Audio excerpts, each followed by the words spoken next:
Alright, hello everyone. Welcome to another video of object-oriented programming with C++. In the last video, we talked about a few features of C++. We reviewed a few features that we programmed in our previous classes. So the features that we talked about in the last class, they were this variadic function, namespaces, this classes and object, this main reason why we are studying C++, right? The classes and object, the foundation of object oriented programming. So we talked about that. Then we talked about two access modifiers, public and private, right? So those were used to hide uh, uh, this data or function that you had from outside code. So we did that using these access modifiers, public and private. So there is one more access modifier that we did not talk about yet. It is protected, so we will talk about that at a later point of time. So using these two access modifiers, this public and private, we were able to do something called encapsulation. So hiding non-essential data from outside code. So encapsulating our all this data and methods that act on this data into one block of code and making public only the essential interfaces with which outside code can interact with our data. So this philosophy of encapsulation, we talked about this in our last video, and we saw a few code with which we enabled this philosophy of encapsulation, right? And then we saw something called constructor. So constructor allowed us to uh, initialize some of this data at the very beginning, right? So it is a function, the constructor is a function that ran when the object of a particular class was created. So we talked about all this. We talked this number 1 to up to number 6. So these are what we talked about in the last class. In today's class, let us try to talk about these few features, right? Inheritance and issues related to inheritance. But before talking about inheritance, before going into inheritance, let us try to recall encapsulation. Encapsulation did what? We had a say class. So we had something called my class, say, and then we had this access modifiers, private. So say I had some int x, okay, and then I had a few public interfaces. So say void set x, okay, this would take some int a and it would set x equal to a, right? And I had another function, say void uh, get x, sorry, this would not be void, this would be int get x. All right, so int get x, this is going to return x. So a very simple class that you can see on your screen. All right, so this class has one data attribute, this integer called x, and there are two methods, set x and get x. So this data attribute, this x is private, so that means outside my class, code outside my class cannot access this data attribute, but the code inside the class can access this attribute, right? So I have this piece of code, this function, this method set x, it can access this x, so this is not a problem. Similarly, getX can access this x, this is also not a problem. And my code outside my my class, all right, can access this method setX and getX. So let us say I have this int main function. Now this is outside my class, okay, this is of course outside my class. In this I am going to create an object of my class. Okay, I have created an object of my class. What I can do is I can set obj set x. So I am setting the value of x equal to 10. So I can do this, right? set x, this method is public. So this piece of code that I have, this int main, this is outside my class, and I can access this method set x from this main function which is outside my class. This is not a problem, I can do this. Similarly, I can do this. So I am going to print x. So I am writing x is uh, obj dot get x. This is also not a problem. All right. Now I can do one thing. I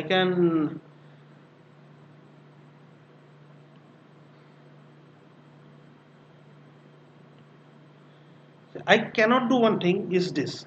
I cannot simply say instead of getting this x, what I cannot do is I cannot write obj dot x, right? So if I do this, what is going to happen is I am trying to access obj dot x. Okay, in this way I am trying to access a private uh, member of this class. All right, a private data attribute. So I cannot access a private attribute outside my class. This main function is outside my class, and I am trying to access something that is private to the class. So this is not allowed. Okay, this is wrong. So I cannot do this. Okay, now let me do one thing. This, let it be get x. So this is fine. Okay, now I can have one thing. Okay, let us say I have a function int function, and this function is going to take an object of my class. Okay, so I'm going to pass some object of my class. I'm calling it x. Okay, and what I can do here, see out x dot uh, get x. Okay, this is going to get the value of x that is set in this function, and it is going to print that value of x. So I can call this function in this way, right? I can call from my main obj. So I am passing this obj into this function as a parameter to this function func. So this function is going to be called. Alright, this function will take this obj that I have passed inside my function. I can refer to that as x. Okay, so x is the name that I am giving it locally inside this function. And then what do? I can access this attribute, right? I can access this method getX. So this is not a problem. This is fine. Like I can access obj.getX inside this main function. I can access x.getX inside this func. I am just renaming this obj that was here into x. So instead of writing obj in this function func, instead of writing obj, I am writing x, right? So this is not a problem. This is all fine. Okay, now the thing is this. Now if I try to do this, okay, if I try to, okay, I have lots of x. There is one x here. Okay, let me write p. Okay, uh, just to remove the confusion, I would have written p dot get x. Okay, uh, so this would have been fine. But what do I want to do is I want to write p dot x. Okay, so what I'm writing, p is the object. Okay, and then I'm trying to access this x, which is a private data attribute. Okay, so as expected, this is going to give me an error. All right, we have seen this. This is going to give us an error because this is a private attribute, and I cannot access a private attribute from outside my class, right? This is what we have talked about till now. This is encapsulation. This is what access modifiers enables us to do, because I have declared that this x is private. Okay, so I cannot do something like this. Okay, so far so good, nothing new. Okay, everything happening as we discussed in our last video. Okay, so yeah, this is what we have right now. We cannot do this, but I want to do this. All right, what do I want is this, uh, this function. Okay, for example, I want this function to have access to the private members. Okay, for example, x is a private member. Right now I cannot access this x over here. Okay, I cannot access this private member over here. So this is a problem. I want to access this private member in my function, and only in my function. Okay, not in main.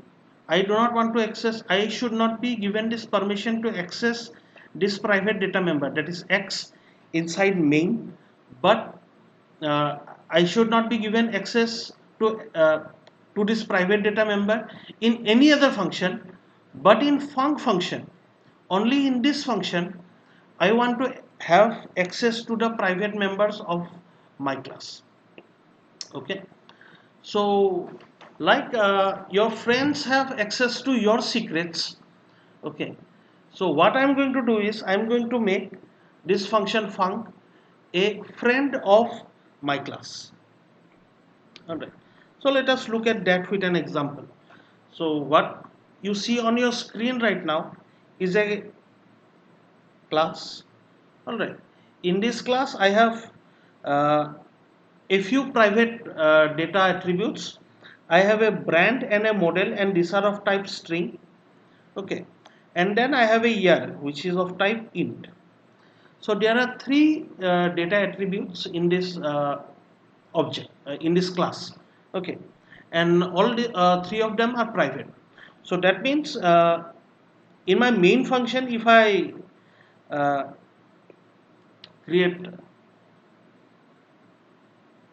okay, in my main function, if I try to access this, say, data attribute. So in my main function, if I write, so C is the object that I have created. If I write C dot brand, okay, I will get an error because brand is a private data attribute, and I should not have access to this private data attribute. Right? So far, nothing new. Everything like we were talking about. So these three private data attributes are there, and we have a few public uh, attributes, right? So what do I have? A few public methods. Okay, so two of them, let's discuss this. This is the constructor. As you can see, the name is the same as the name of the class. The name of the function is same as the name of the class, and it has no return type. Okay, constructor, there are two features that constructor should have. The name of the constructor should be same as the name of the uh, class, number one, and number two, the constructor cannot have a return type. All right, so this particular constructor car, it is taking three uh, parameters. All right, and then this is probably how the constructor is going to be implemented. So I'm going to write car, okay, and then this string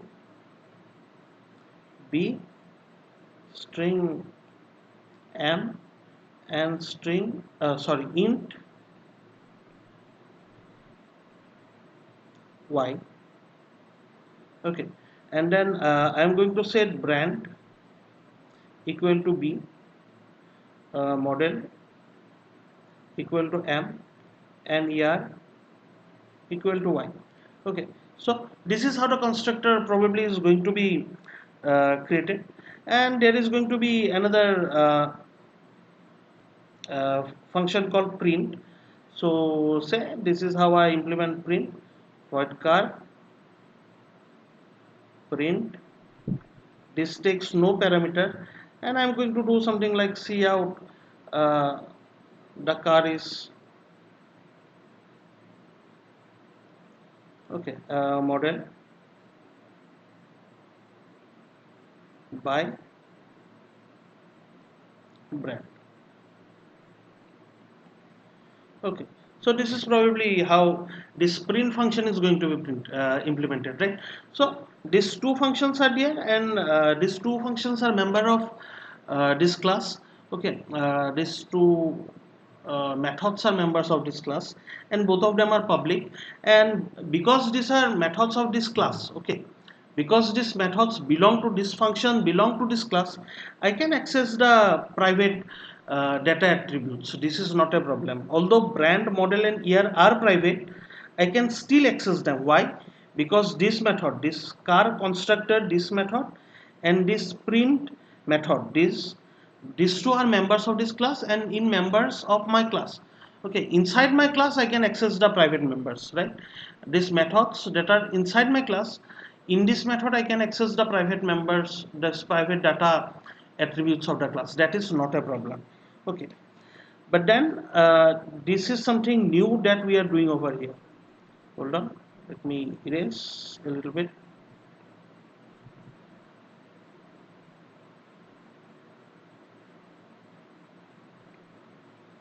Okay, this is something new that we have. Okay, so I have another function. This is print here. Okay, and this does not return anything, so this is a void. This function print here takes as attribute car. Okay, so a object of class car, and it is a friend of this car function. Okay, so what does that enable us to do? Let us look at the implementation of this print here. Okay, in print here I am accessing this c dot here. Okay, what is c? C is the object of type class car. Okay, so car is my class. I am creating an object of class car. Okay, and I am passing it to this print here. So print here is going to receive an object of type car. So it is receiving an object of type car and it is calling it c. Okay, so c is the name given to the object. What is the object? The object is of type car. Okay, now inside this print here function, what is happening inside this print here function? I am accessing this data attribute here. Okay, I am accessing c dot here. Now in any other function, okay, this would have been a problem. This would have been a problem because here is a private data attribute. All right, and we usually cannot access private attribute outside our class. All right, but here this function print here is a friend of my class. All right, so the class is car and my function print here is a friend of this function car. So in this function, in this uh, method print here, in this function that is outside my object, outside my class, I can access this private data attribute. Okay, so I hope that makes sense. All right, so I can see what is happening in the main function. In the main function, in this line, I have created an object of class car. The object is named C, and then this object is given as a parameter to this print here function. Okay, so I could have called it A, so I would have passed A. Okay, so this is what I have done. Car say obj, and then it is Tata Tiago 2019. So this is I have created an obj uh, an object called obj to which I am calling when creating this object I am passing these three parameters, right? Tata, Tiago and 2019. These two are string and this is the int. Okay, and these two strings are set by this constructor. So when I create this object, this constructor function is called, and this constructor function is going to set brand equal to Tata, model equal to Tiago, and year equal to 2019. Right. Now in my next line I am calling this function print year, and I am passing this object obj that I had created. Right. Now in my function print year, what is going to happen? In this function is going to receive this parameter that I have passed. In my main function I called it obj, but inside my print year I am going to call it c. So this renaming is done when I uh, pass it, right? Here I am going to refer to it as c. So I access this obj dot year. Okay. So in my main function I cannot access obj dot here. Okay. Why? Because my main function is outside my class. Okay. So outside my class I cannot access this private data attribute here, but here I can access this c dot here. Okay, same thing obj dot here, it is the same value that I am going to get. This is going to print 2019. Okay, but I can access this particular data attribute over here. Okay, why? Because this function print here is a friend of my class. So because print here is a friend of this class car, so all the private data attributes of this class car can be accessed by this function print here. All right, so this is friend function. Okay, so here also what I would have done is I would have written ampersand in here. Okay, this previous example that I was talking about, I would have written my class space ampersand. Let me uh, write p ampersand p. Okay, and here I would have said that this function func should be allowed to access this private data attribute, right? X was my private data attribute, and I should be allowed to access this private data attribute.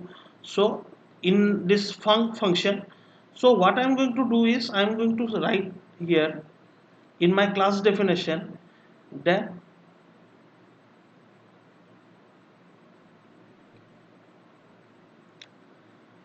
okay, let me make it void, or it was int. Let me keep it as int. What I'm going to do is instead of printing I'm going to return this value. Okay, so it is now returning an int. So friend int func, and it is going to take my class reference. Okay, so this is what I have. Okay, in this way what I am doing is I am making this function a friend, this function a friend of this class, and therefore inside this function I can access this private member, private data attribute of this class. All right, so yeah, this is what I have, friend function. Next let's talk about inheritance. Okay,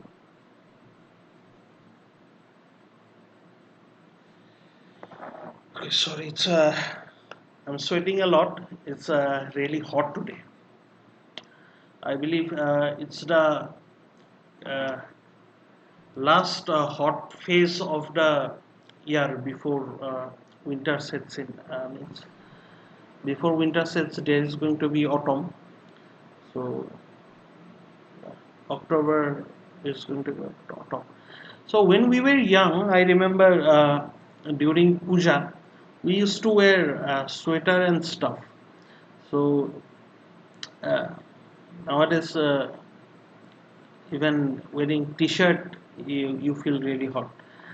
All right, but then I think this year the winter is going to be cooler than other years, because throughout the year, because of this lockdown, lots of industries were not as active as they are in other years. So maybe there was less pollution, and therefore maybe uh, hopefully winter will set a bit earlier than before. Anyway, let's not waste time talking about weather prediction. Let's talk about inheritance. All right. So inheritance is like uh, children inherits characteristic from their parents. All right. So in this same way, we are going to have child classes inheriting uh, properties, attributes, and methods from their parent classes. Let me give an example. Okay. So say I have uh, a class animal. Okay. And in this class, I have a name of animal object. Okay. And print name, one method. Okay. And see, now I want to create another class. Okay. Uh, to keep characteristic of birds, and then another class to keep characteristic of mammal. Okay, so birds I want to keep characteristic of this, and mammals I want to keep characteristic of this as well. So what I'm going to do is uh, I'm going to inherit this properties, this animal.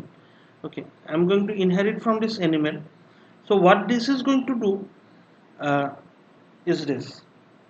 Now in birds, let me complete the example and then I will talk about what this is going to do. Birds of wings, right? So I am going to have another attribute called length of wing.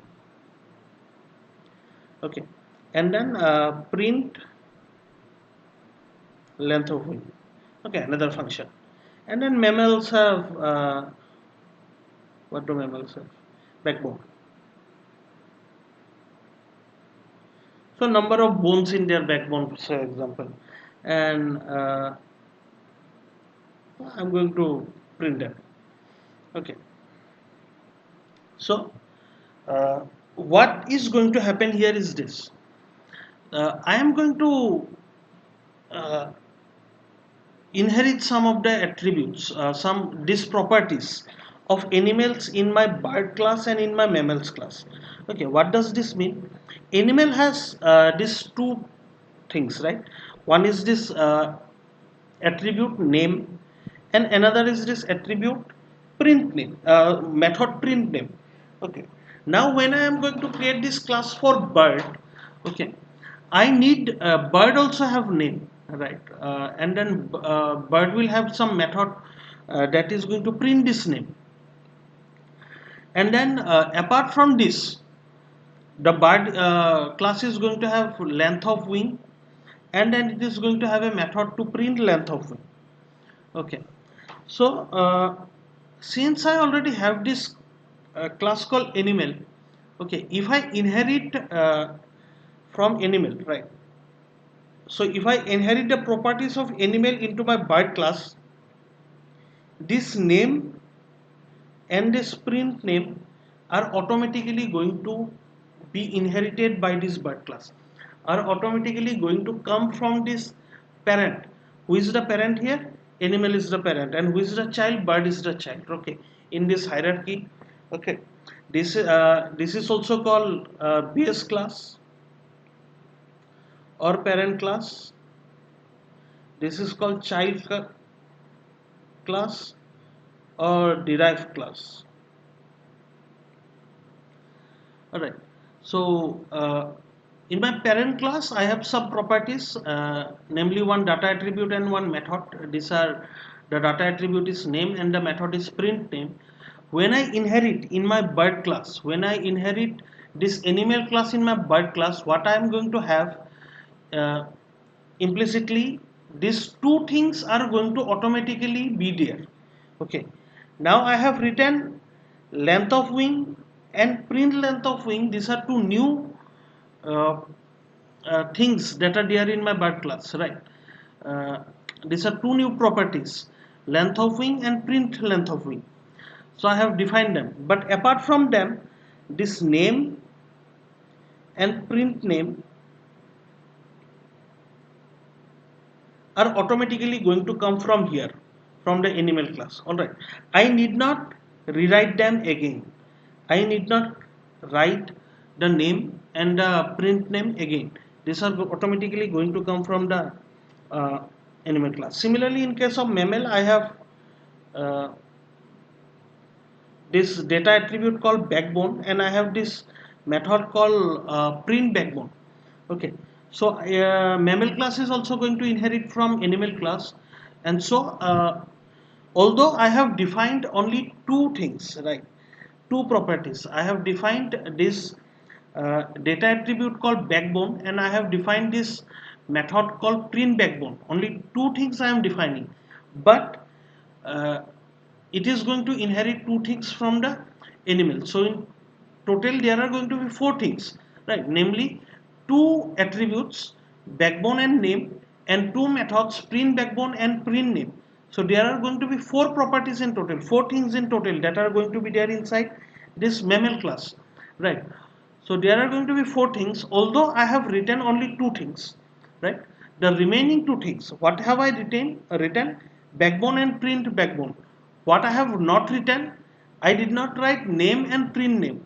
But these two things that I did not write, this name and print name, they are going to be inherited from this animal. These are also going to be there in the mammal class, right? This name and print name, these two properties are also going to be there in this mammal class. But then these two I do not have to write. These two will be inherited from the animal class. Okay, I hope what I am saying this makes sense. Okay, let us try to understand this with an example. I have this example in here. Let us look at this code and try to make sense of this code. Okay, I have this class called vehicle. Okay, vehicle has some brand. So, and a vehicle has this method. Okay, so uh, sorry, vehicle has this attribute string brand. Okay, so a attribute name brand that is of type string. Okay, and it has one method called honk. So blow horn. Okay, honk. So when I create an object vehicle, okay, vehicle v, say this is my main function.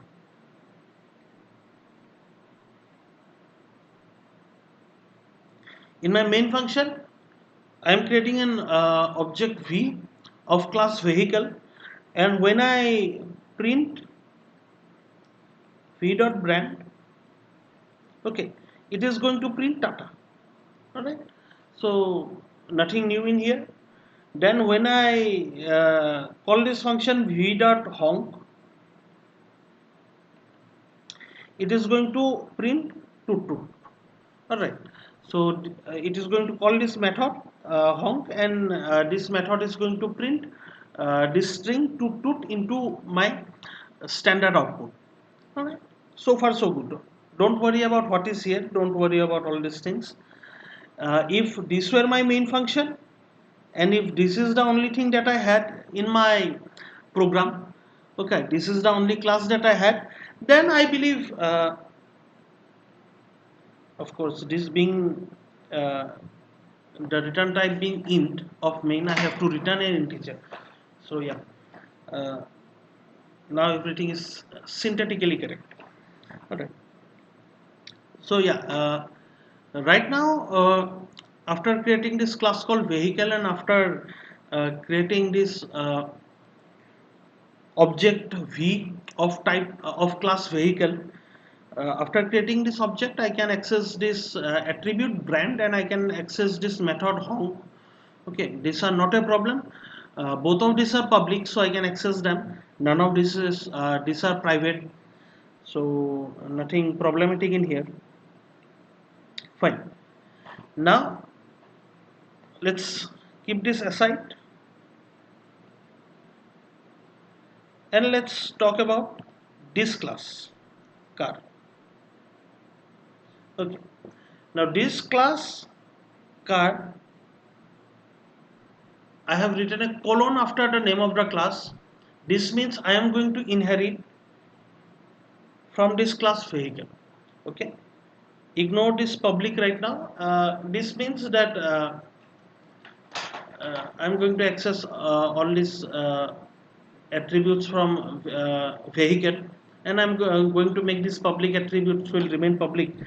So yeah, we will go more into this at a later point of time after we study about protected in module 2, I believe. We will go deep into all these things, right? Today I'm just giving you, this is still in introduction, right? We are still in our introductory classes. Okay, uh, this is my mistake, of course. I Because of certain reasons I had to miss lots of classes in middle. I will make up for those, but then yeah, I am inheriting this vehicle class. How? I'm going to make all the public attributes and methods of vehicle class public. Okay, private will stay private, and I am inheriting this column says I'm inheriting, and I'm inheriting this vehicle. Okay, now inside my class, what I'm doing inside my class, I am creating another attribute. Okay, I have another attribute, it is called model, and it is of type string, and I am initializing this attribute, this model data, okay, of type string, to this string Tiago. Okay, so right now, what do you think are there in my uh, this class, this car class? I know in my hold on a second. I wish there were a better way to resolve this, but anyway, okay. In my vehicle, okay, this vehicle class is there.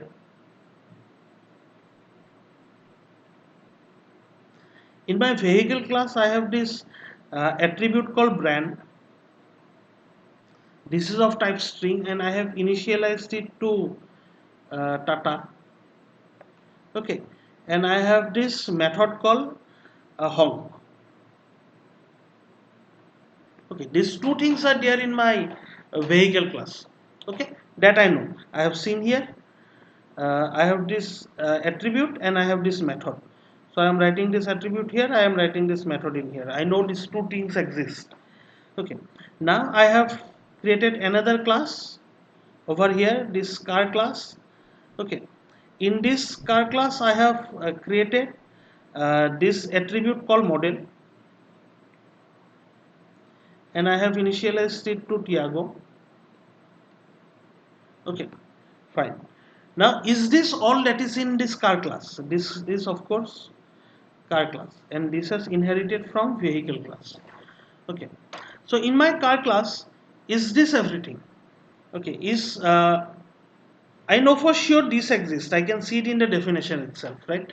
I have created this attribute called model, and I have initialized it to Tiago.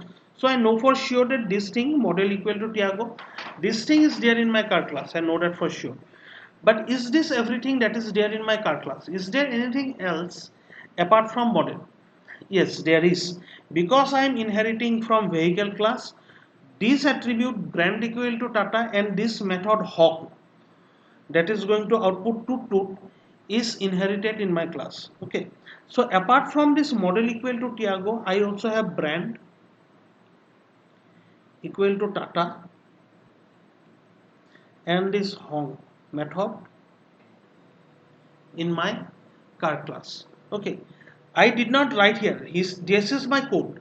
In my code I did not write this brand equal to Tata. I did not create this attribute, right? I did not create this attribute called brand of type string. I did not create this method called hong in my car class. But because I'm inheriting from this vehicle class, this is going to be inherited, that is from my parent I am going to get this property, and I am going to get this property as well. So this attribute and this method I am going to get from this parent. This child class is going to get from this parent class. This child class, also called this derived class, is going to get from this base class. Okay, so parent class or base class, same thing. Child class, derived class, same thing.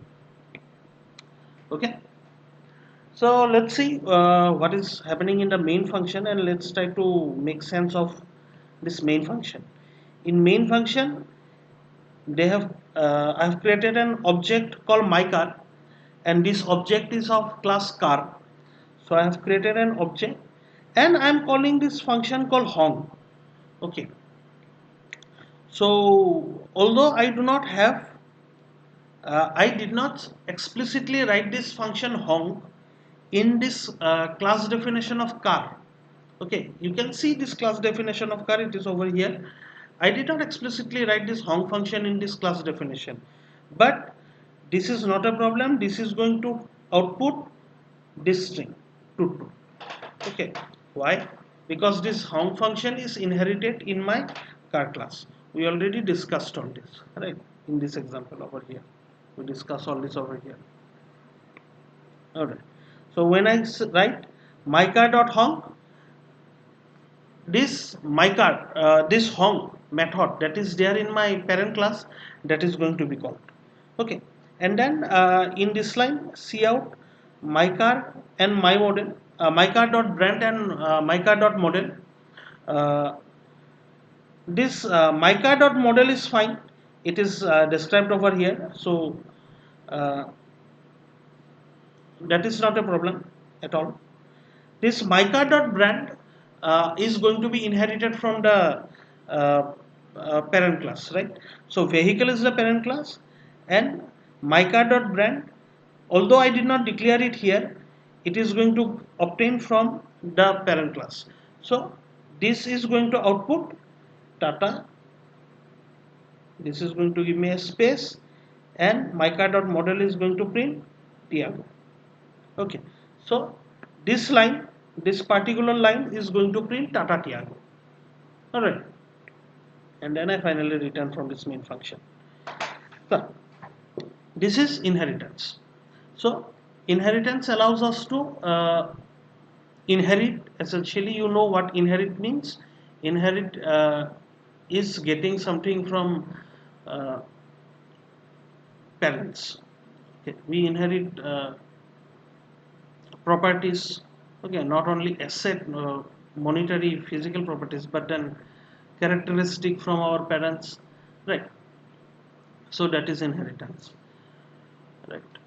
So in the same sense, all these properties may be attributes, data attributes, like this brand is the data attribute, or it can be method. For example, honk is a method.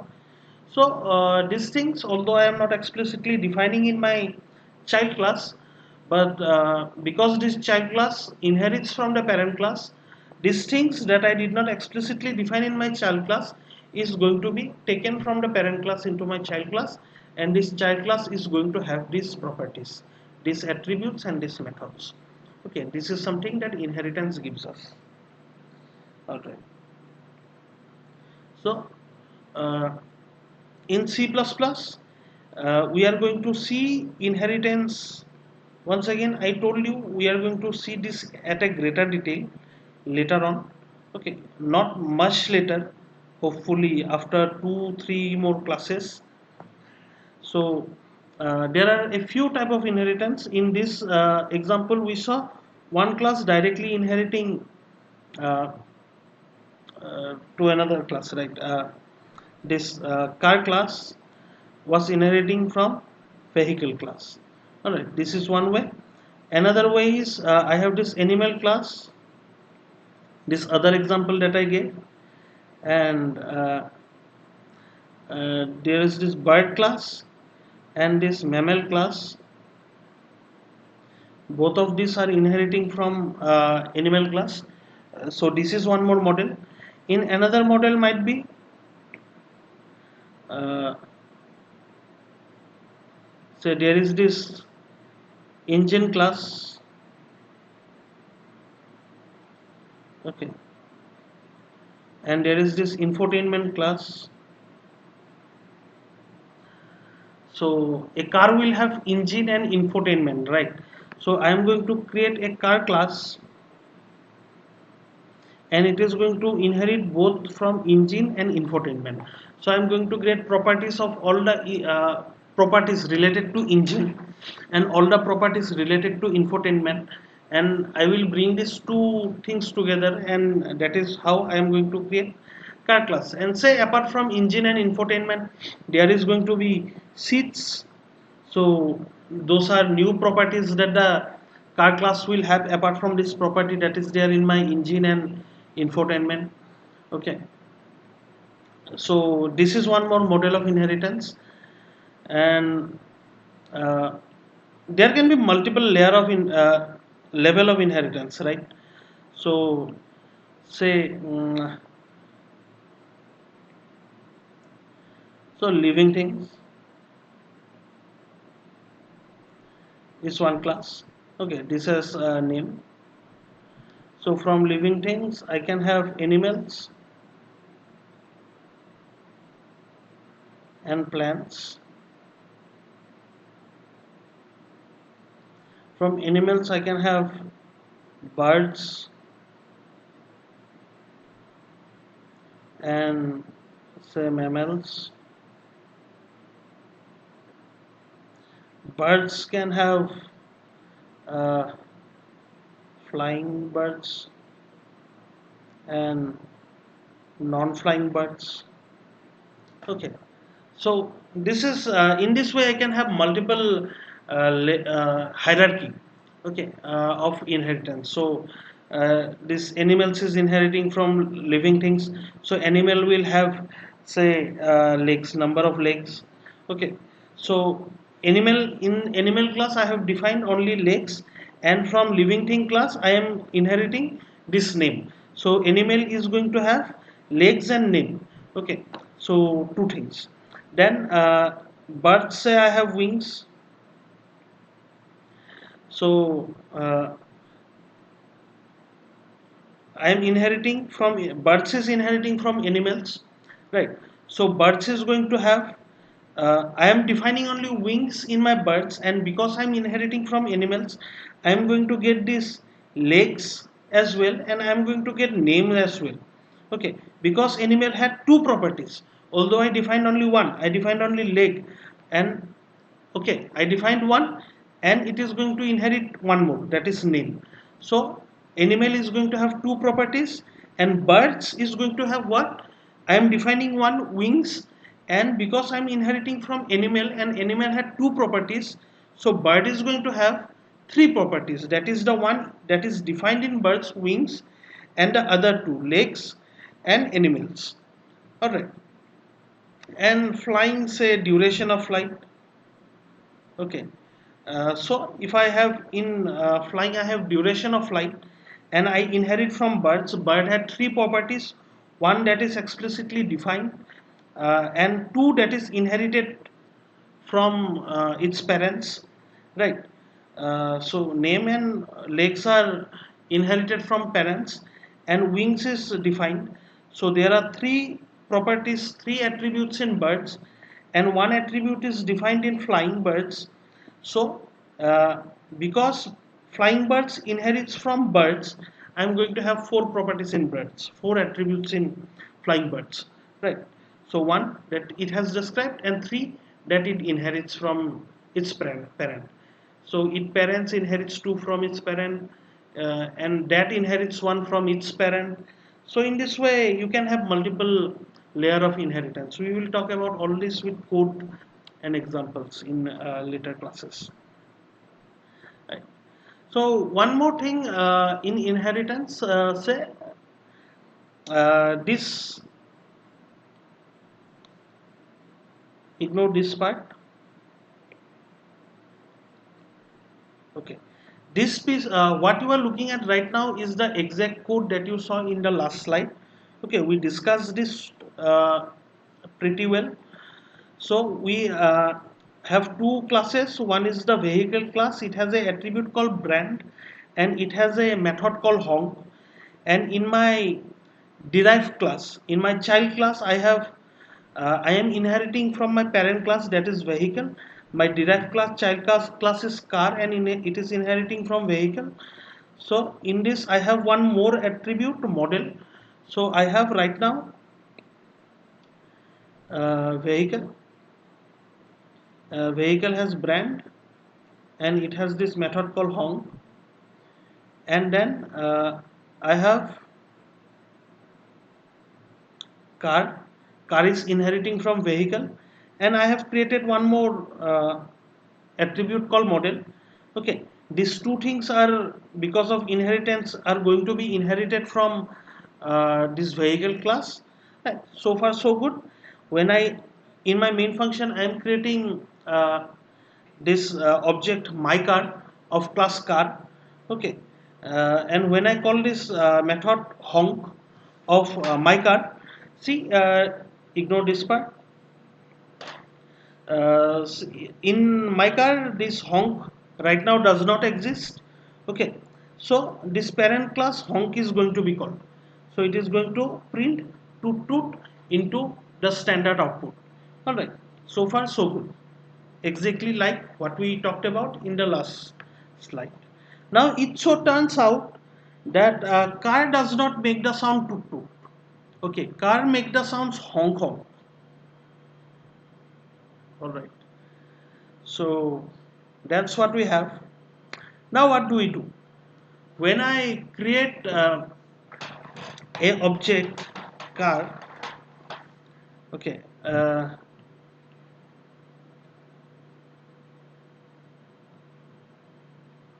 so when I create an object of car, when I write my car dot honk, okay, uh, I need it to output honk honk. Okay, so this is what I do. This function that I had in my parent class, right? So in my parent class I had this function called honk. Okay, now when I had this child class, I automatically inherited this method honk function. But then what I am doing is this: uh, I am overriding this honk function, right? I am saying I do not want the honk function of my parent. Okay, I am going to rewrite this honk function. I am going to give new meaning to this honk function. So when you create a object of this child class, do not, whenever in that object of child class, whenever this honk function is called, do not execute the honk function of the parent class. Instead, execute the honk function of the child class. Fine. So this is what it is here. Okay, uh, yeah, so very simple code. This honk function was there in my parent class. This function is there in my parent class. I am writing the exact same signature of this function. It returned void, so I am returning void. The name is honk with no parameters. The name is honk with no parameters. So here my code was something. Okay, it said see out toot toot. Here my code is something else. It says see out Hong Kong. Right. So when in my main function, when I create an object of this class, okay, and I call this method honk. Now instead of calling this was being called before, right? So when this did not exist, this was being called. Now because this exists, now because this function exists, these parents will not be called. Okay, this honk method that is there in my parent is not going to be called. Instead, the honk method that is there in my child class, that is going to be called. Okay, so this is function overriding. All right. Now it may so happen that I will have another class called bike. and I'm going to inherit uh, public vehicle. Okay, here also,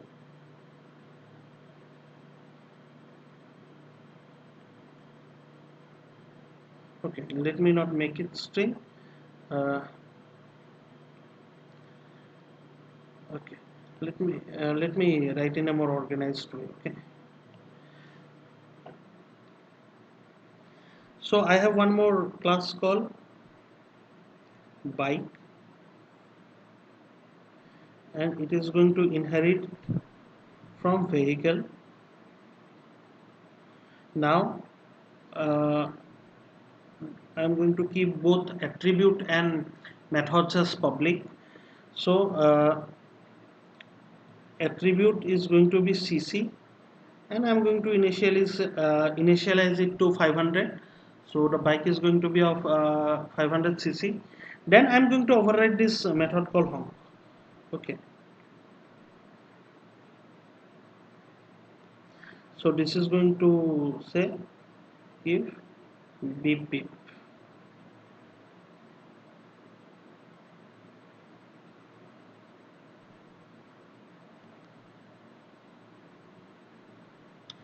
All right, and yet another class. This is truck, and this is also going to inherit from vehicle. This is public int say load capacity equal to 2000 kilo. Okay, and this is all. This struct method, there is nothing else in struct method. Okay, only a data attribute is given. Now let's talk about this main function. So I have three classes uh, that inherit from this class. So I have this parent class vehicle and three classes. One is this car class, one is this bike class, and one is this truck class. All right, now in my main method, what is going to happen? This uh, sorry, I am creating an object called mycar, and this object is of type car. So when I write mycar.honk, what is going to happen is this method that is defined in mycar, this honk, is going to be executed. So honk will do what? It is going to print this honk honk. Okay. So in my standard output in my terminal, I am going to see this string honk honk. Right. Instead, if I created an object of type byte, and let me call it b, if I wrote b.honk, what is going to happen? This method is going to be called, right? So I am creating an object of type byte b, and then I am calling b.honk. So this honk method that I defined inside my byte class is going to be called. So I am going to execute this honk method in my byte class, and this will simply print beep beep into my standard output, into my terminal. Right, fine. Now I am going to create one more object of type truck. I am going to call it t. When I write tree.honk, what is going to happen? Now what is going to be printed? In truck, this class truck. Okay, so t is an object of class truck. Okay, in truck, this honk method is not there. Okay, I did not redefine this honk. Whatever was there was there. Okay, so what is going to be printed? Am I going to have an error saying that this honk method does not exist? We already talked about this in our last example, right? uh, this truck is going to inherit this honk method from the parent. Okay, parent is vehicle, so honk method is there in my vehicle, and this truck method is going to inherit that. So the rest of them are also inheriting. This car method is also inheriting, bike is also inheriting, but then in car and bike, the old uh, method that I inherited from my parent is erased, and then the child class has rewritten over there. Okay, So overriding, this technique is called overriding.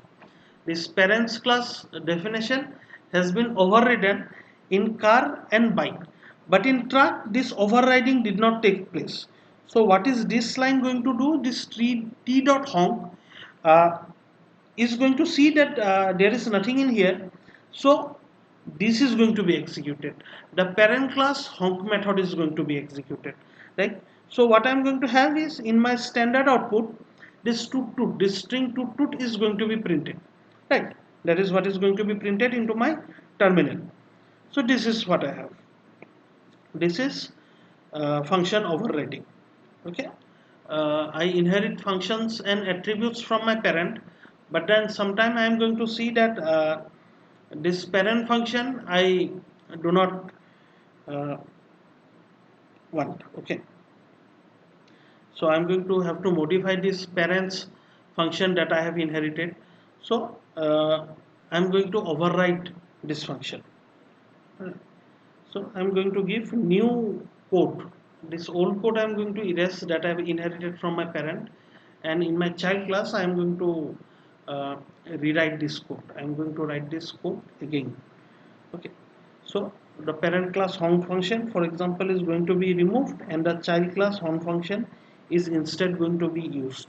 On the other hand, if my child class did not have a home function like in truck, then the parents class home function is going to be executed like we did in our previous example. Okay, in our previous slide, this example that you see on your screen is inheritance. Okay, so yeah, before I move on to the next topic, a little bit of things that I want. Sorry, I shouldn't have erased all this.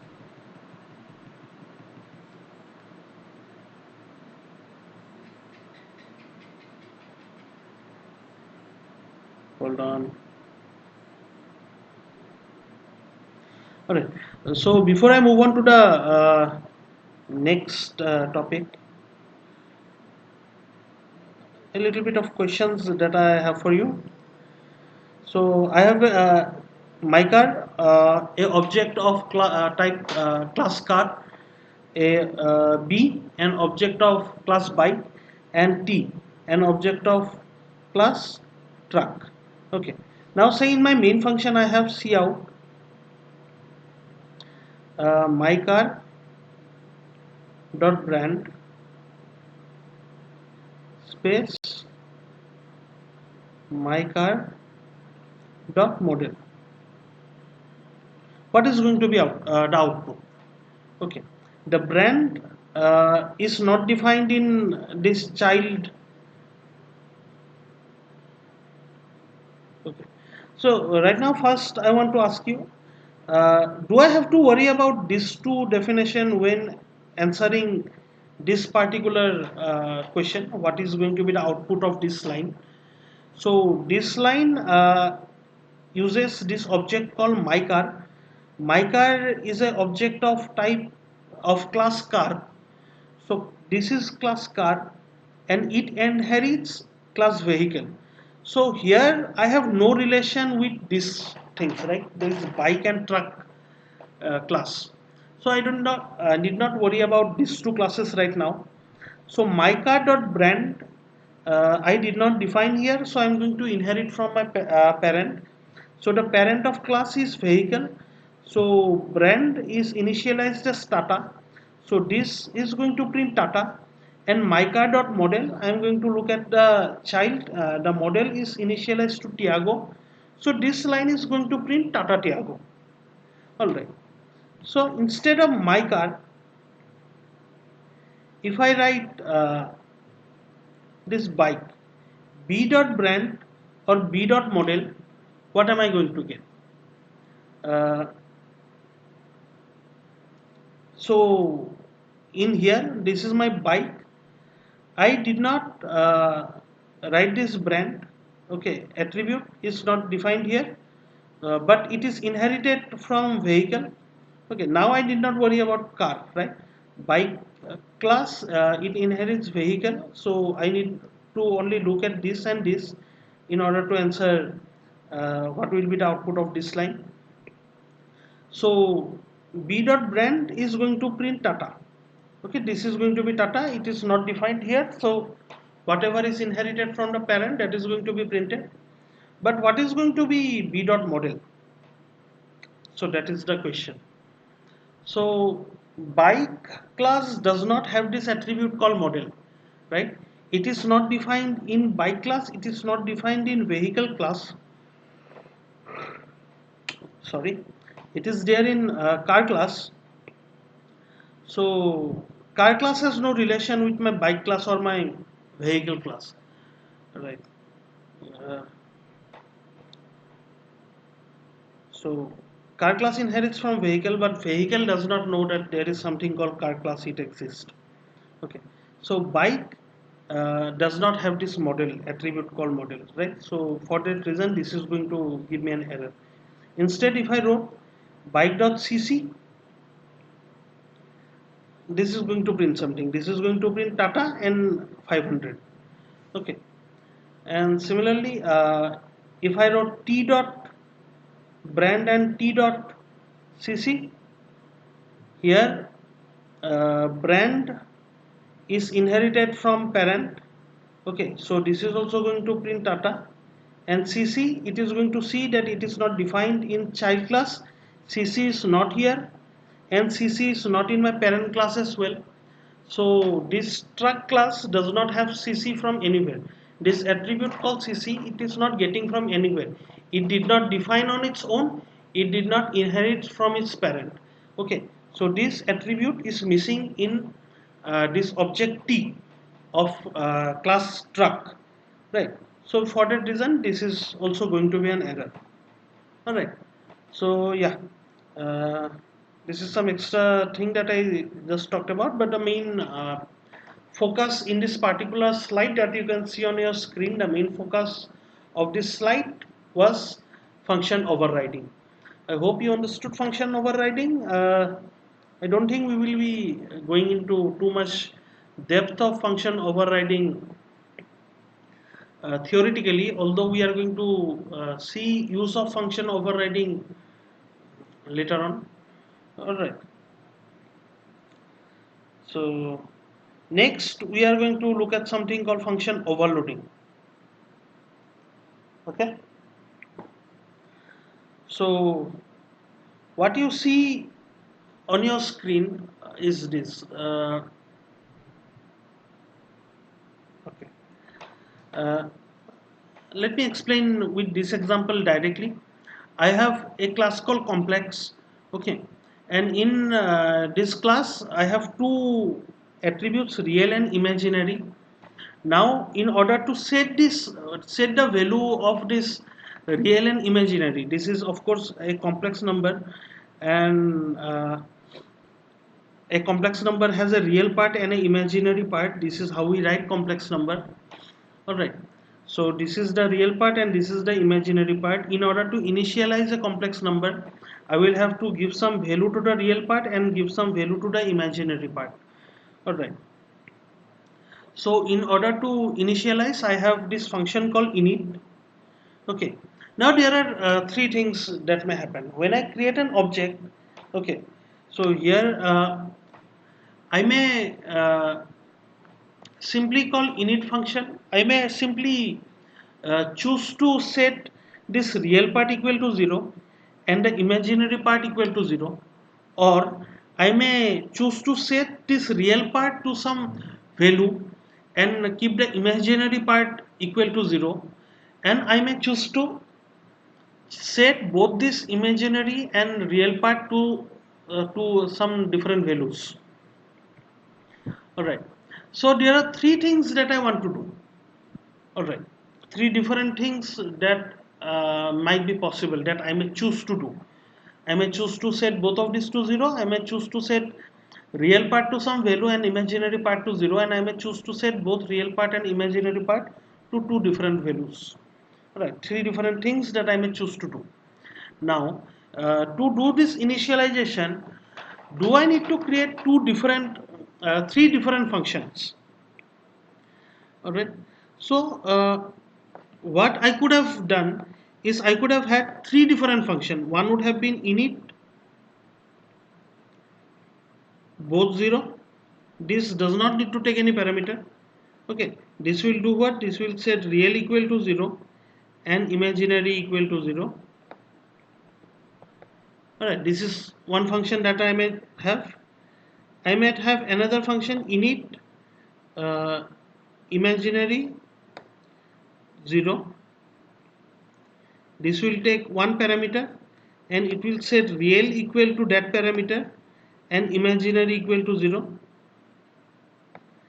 and it might choose to do and we will need another function. Okay, the final function init none 0, none of them are 0. Okay, this is going to take two parameter and it is going to set real equal to first parameter and imaginary equal to second parameter.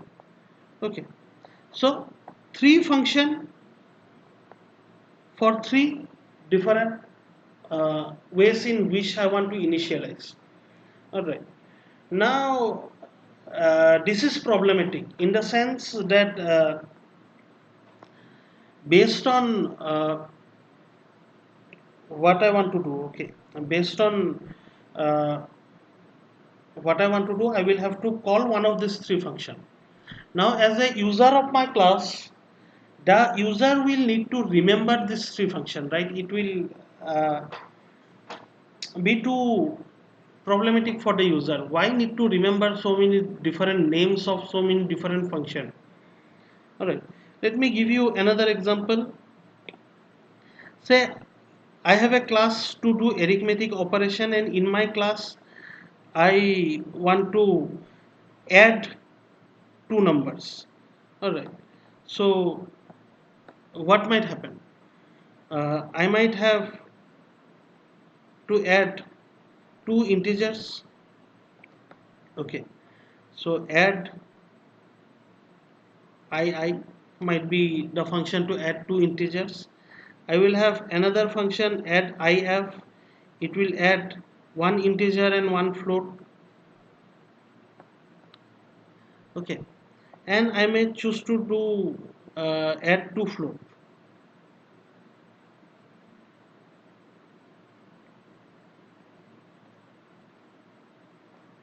Okay, so what is the thing that I want to do? I want to add two numbers, right?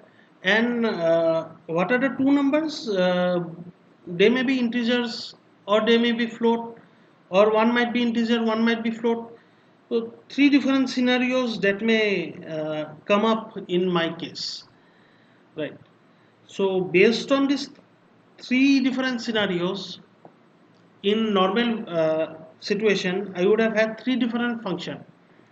Okay, and then the user of my class would need to remember these three different function, or I will have to write documentation for three different function. Okay, this is going to be too problematic. So trying to remember all these different functions that I have, instead, okay, uh, if I had this ability, okay, I am going to call all these function the same name. All right, and it is now the job of the compiler to figure out these three function that I am writing with the same name. When I later on add two numbers, say 10 and 20, okay, then this function has to be called. When I add 10 plus 5, 20, 10.5 and 20.5, this function has to be called. Okay, so there are three functions that I'm going to define, and these three functions differ either in uh,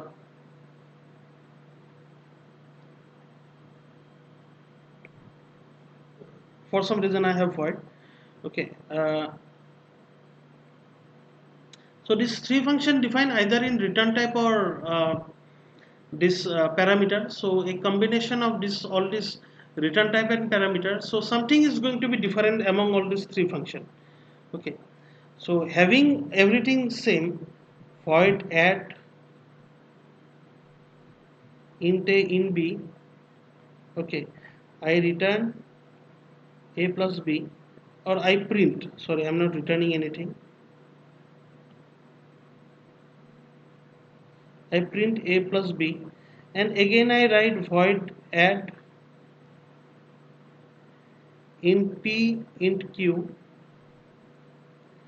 and I return p plus q. This is not allowed. Okay, here my return type is same, here my parameter count is same, two parameters. First parameter is in, second parameter is in, first parameter is in, second parameter is in. So everything is same. Okay, these three things and these three things, all of them are same. This is not allowed. Okay, contrast this situation with what I have on the top right of my screen. On the top right of my screen I have three parameters, three function. All of them are called void. The first one, all of them are all of them return void. All of them are called add, but all of these differ on their type of parameters. All of them take two parameters, fine, but this takes two integers, this take an integer and a float, this takes two float. Okay, so they differ in something.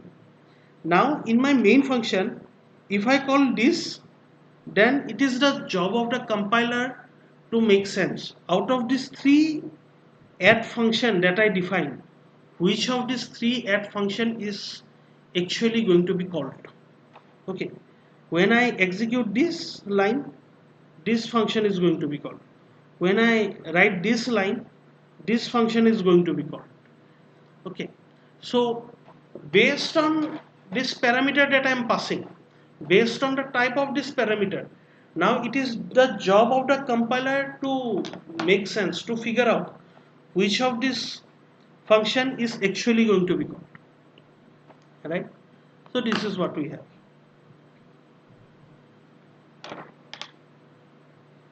Okay, now let's go back and look at this complex number example that we were talking about.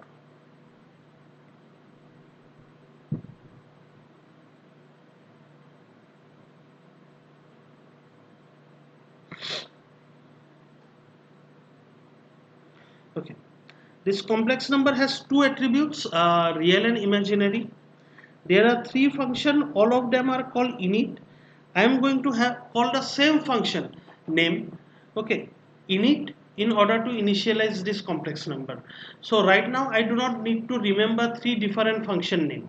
So how do this init function differ? All of them return the same thing, all of them return void, so no difference over here. All of them have the same name, okay, but the parameter differs. This first implementation takes no parameter, the second implementation takes one parameter, the third implementation takes two parameters, right? So the three function, the name is same, the return type is same, but the parameters that they take, that is different. All right, so this is what I have. In my first implementation, what do I do? It takes no parameter, so I set both the real part and the imaginary part equal to 0. In second case, what do I do? In second implementation of this init function, what do I do? I take one parameter and I set the real part to that parameter, and I set the imaginary part to 0. In my third implementation of this init function, okay, this third implementation of the init function, like the other two init function, this also returns void. The name is init like the other two init, but then it differs from the other two init in the sense that in the first init function takes no parameter, second init function takes one parameter, this third init function takes two parameter, and it sets the real part to the first parameter and the imaginary part to the second parameter. Alright, so you can see that I have the same function name, but uh, different parameters. Something is different in calling this function, right? So this is what I have. Now let us look at the main function and try to make sense of what is happening. I create two objects xy. These two objects, both of them are of class complex. Okay, Then I am creating x dot init. I am calling this init function, and I am passing only one parameter. So this is going to do what? This is going to call this init function, this implementation of the init function, right? In this line. So the compiler has uh, three choices: whether to call this, or whether to call this, or whether to call this third one. Okay. So out of these three different init function, which of this is going to be called? This choice is going to be made in the compile time itself by looking at the parameter that is passed. This choice is going to be made by the compiler. Now the compiler is going to decide when this line is executed, which of these three methods are actually going to be called. Okay, so uh, the compiler is going to see that there is only one parameter that is passed, and it is going to call this function. Okay, that takes one parameter. Then in this line, the next line, y dot init, two parameters are passed, 10 and 20. So the compiler is going to call this implementation, the third implementation of this init function. Okay, now say I had one more complex z, and I just did z dot init without any parameter, uh, without passing any parameter. Then the compiler is going to see that no parameter is passed, and this is the implementation that takes no parameter, this one, first one. So the compiler is going to execute the first method. Okay, the compiler is going to make sure that when this line is run, when the compiler comes across this line in the code, then this function is going to be executed. All right, so this is what I have. All right, so this is overloading. Overloading enables us to do what?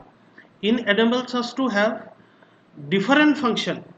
Okay, different function defined differently, that takes different parameters and return type, but have the same name. Okay, now this makes coding easy. Okay, there is nothing else that this, there is no power that this gives us apart from making code uh, easier for the end programmer. Okay, now the programmer does not need to remember three different names of three different init function and call which of these three init am I going to call in this scenario, and all those. The programmer just need to remember that I need to initialize. When I want to initialize, I just call the init function. If I don't have anything, this complex number is going to be set to 0. If I pass only one parameter, it is going to be a real number, the imaginary part is going to be 0. And if I pass two parameters, it is going to be a full-fledged complex number. Okay, so yeah, easier for the programmer. This feature is overloading. Same function name, but different implementation of the same function name. This different implementation, this different function with the same name, okay, differ in their parameters in this example. And then it is the job of the compiler to decide out of all this function. Okay, this init or init. So out of all these different init, these three inits that are defined, when compiler sees a call to this init function, which of these three different init function actually needs to be called, that decision needs to be taken by the compiler. All right, so this is function overloading. Now overloading can be there in constructor as well. For example, instead of initializing, when after creating this object, we are going to initialize when we create this object, right? So when we have a constructor function, that function is going to be executed when we call this, create this object, right? So here the same thing is happening. We are going to initialize uh, if no parameter is passed.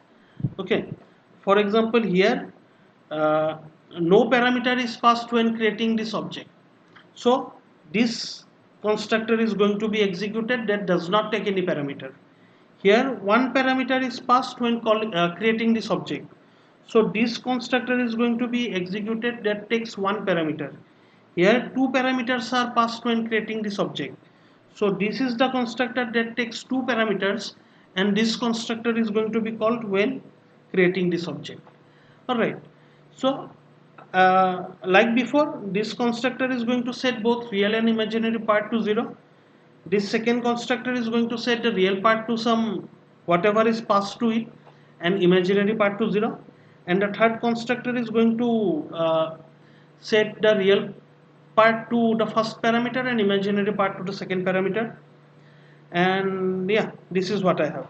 Instead of creating another function init, I am directly initializing the complex number through constructor directly when creating this object. I do not create object and then call this init function like I was doing before.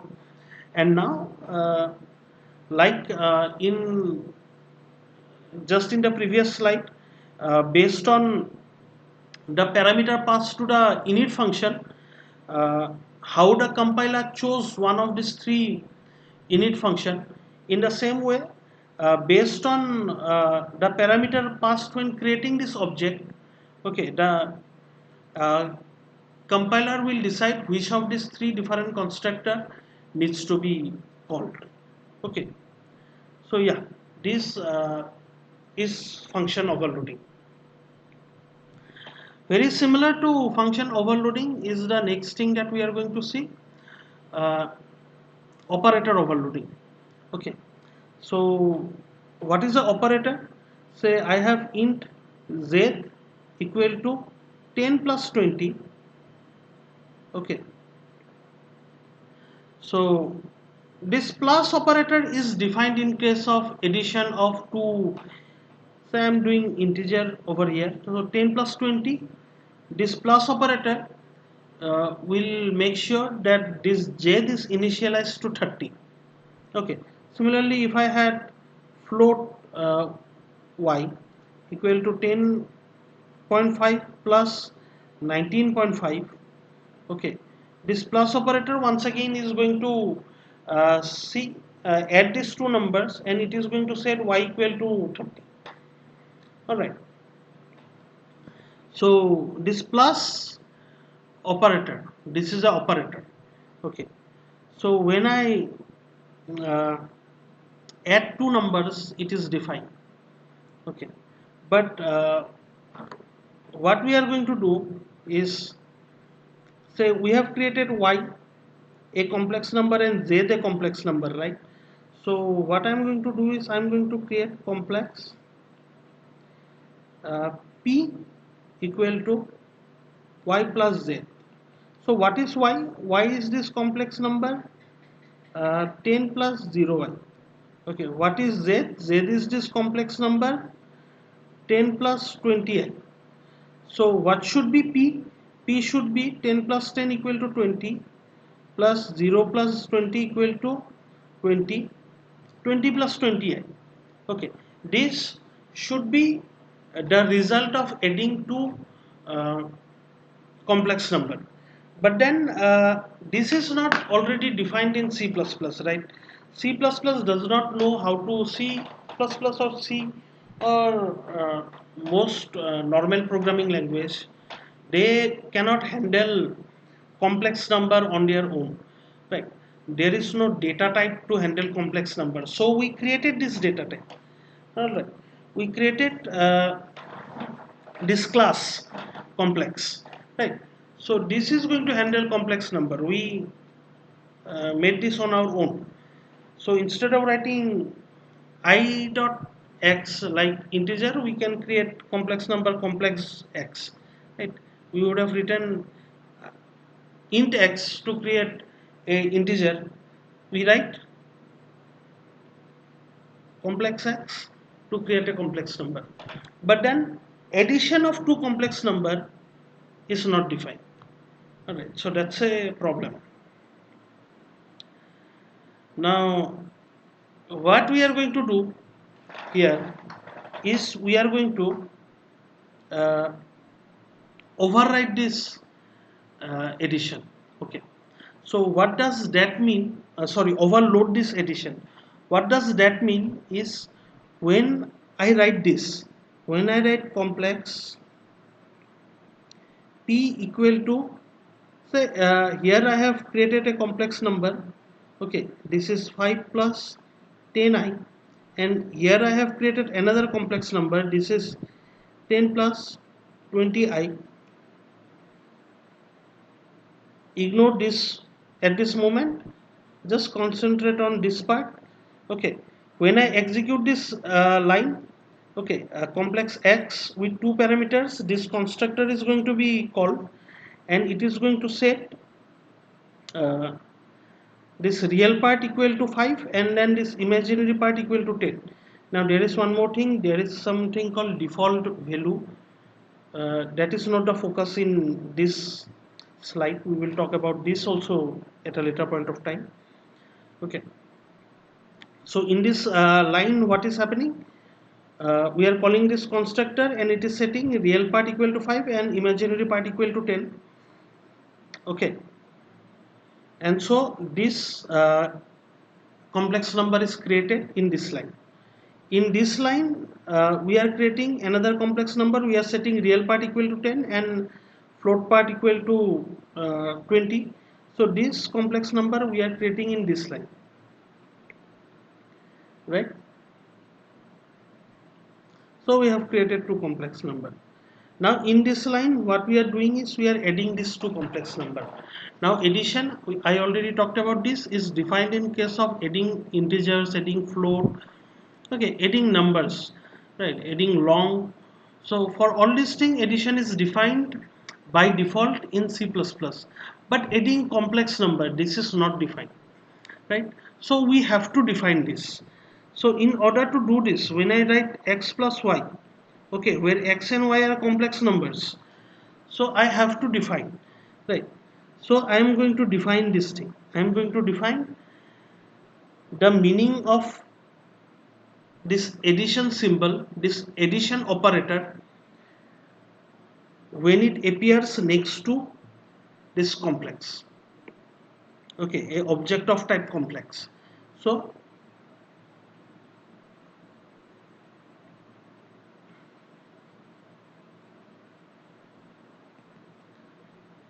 x is what? X is the object of class complex, and then when this addition operator appears to the right of an object of class complex, I am going to give a meaning to this addition operator. When this happens, when this addition operator appears to the right of an object of class complex, all right, and that I am going to do in this way. So my class complex, when I create an object of this class complex, this x object, all right, this operator, which is the operator that we are going to give meaning to, this plus operator, and then what is going to be in the right of this operator, another complex another object of type complex. Okay, and I have written const because I am not going to change this object. Okay, so whatever is going to is in the right, this y, I am not going to change the value of this y, so that is going to remain constant. Okay, don't worry about that. Now let's see what is happening. Okay, now this is the primary object. Okay, this is the operator that we are going to give meaning to, and this is the operator that appears to the right. So this is our object, the one uh, that the class can directly refer to. Okay, so what am I doing here? When I see this addition symbol, okay, this y is passed as object, okay, whatever is to the right of this symbol. Now this is the symbol. What I am doing inside this code, I am creating another complex number, and I am setting the real part of the complex number to uh, real plus this real.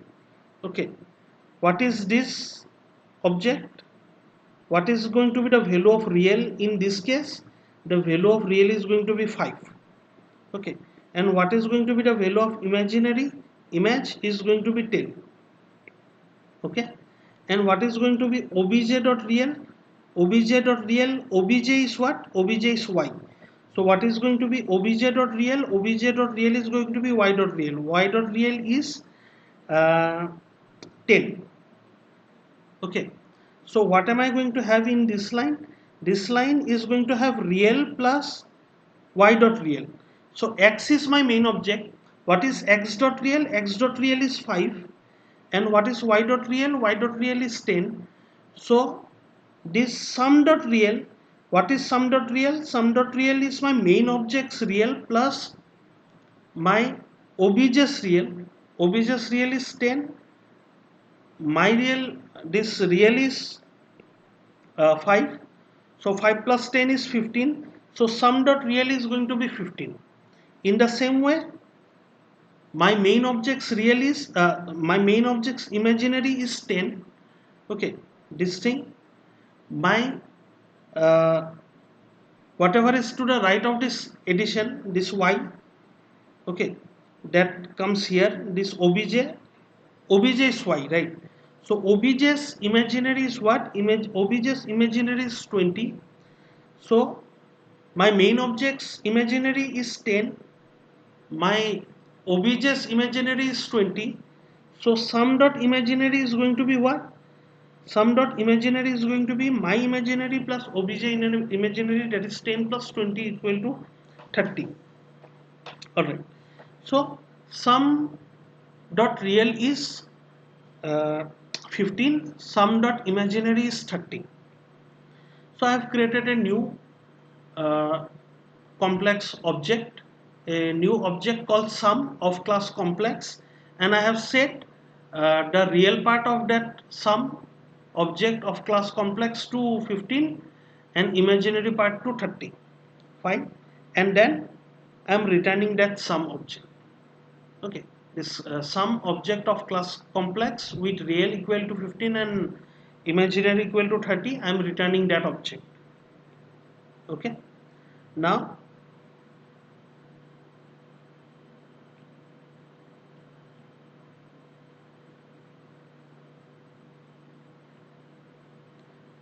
that is what is happening. Now when will this object be executed? Yeah, when I have some object of class complex and then this sum operator appears to the right of this object, then there is this another object of class complex. Okay, so this is going to be my main object, and this is going to be the parameter that will be passed here, and this addition is the operator that I am overloading in here. Okay, so remember this syntax we have to remember, there is nothing to understand. Okay, so you have to remember this syntax. We read complex operator and then sum, complex operator and then the symbol that we are going to override. Okay, and then this parameter is going to appear to the right uh, of my sum symbol. Whatever is in the right of the sum symbol is going to be passed to the parameter, and what is going to be x is going to be the object, right?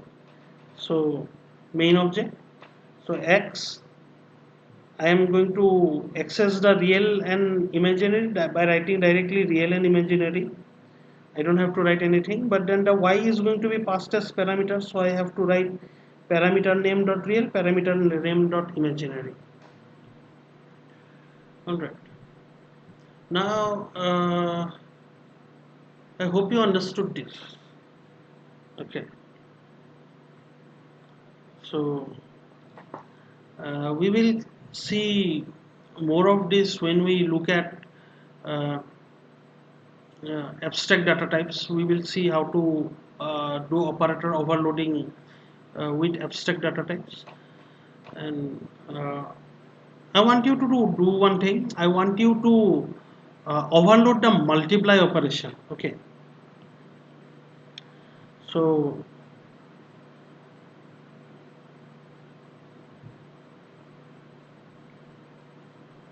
when you multiply to complex number a plus bi into c plus di, what you are going to have is ac plus uh, ADI plus BCI plus BDI square.